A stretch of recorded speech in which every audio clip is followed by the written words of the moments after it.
Infigestion donc, est une plateforme qui a pour but d'aider l'infirmière indépendante dans sa partie gestion. C'est quand nous avons créé une plateforme avec 4 piliers.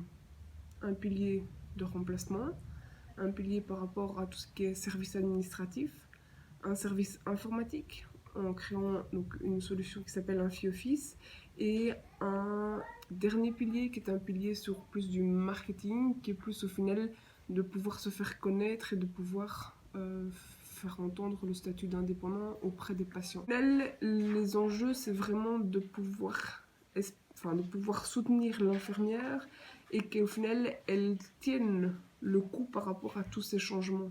Donc le domicile aujourd'hui prend énormément d'ampleur. Donc au niveau de la charge de travail, augmente énormément au niveau de la technicité, ça augmente au niveau de l'administratif. Il y a de moins en moins d'infirmières sur le marché, donc tout l'un dans l'autre, rester infirmière indépendante devient très complexe. Et faire ça seule, je pense que c'est très compliqué. Une fois qu'elle a adhéré et qu'elle a accepté de se faire remplacer, elle est plus apaisée, plus sereine, parce qu'au final, elle arrive à avoir des congés et elle peut profiter à 100% de ses congés sans se tracasser de retrouver sa patientèle entre guillemets correcte quand elle revient. Entre le salarié et l'indépendant, au final, on fait le même travail. Après, il y a du travail pour tout le monde. Donc, selon les statistiques de l'INAMI, je pense que c'est 85% des infirmières sur la première ligne, donc le domicile, ce sont des indépendants.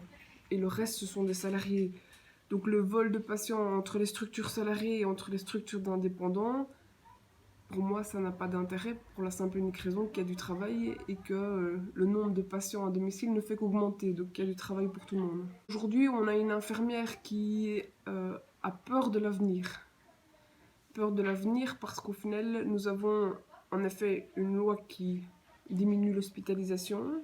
Nous avons de moins en moins... Enfin, les personnes âgées sont de plus en plus importantes et il y a de moins en moins de place dans les maisons de repos. Donc on a un domicile qui augmente de plus en plus. Et par rapport à cela, on a les lois qui n'évoluent pas.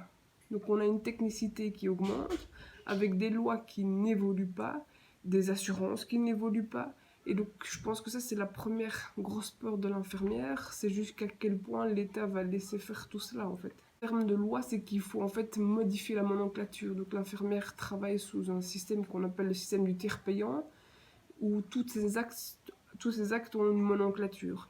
Et donc cette nomenclature doit être mise à jour par rapport à tous les soins, au final, qui sont maintenant à domicile et qui ne sont toujours pas répertoriés. À côté de cela, il faudrait en effet que les lois suivent par rapport à chaque soin. Vous avez le vaccin, c'est très bien, on a fait un vaccin l'infirmière peut injecter le vaccin, sur laquelle au final il n'y a aucune loi qui protège l'infirmière par rapport à cet acte.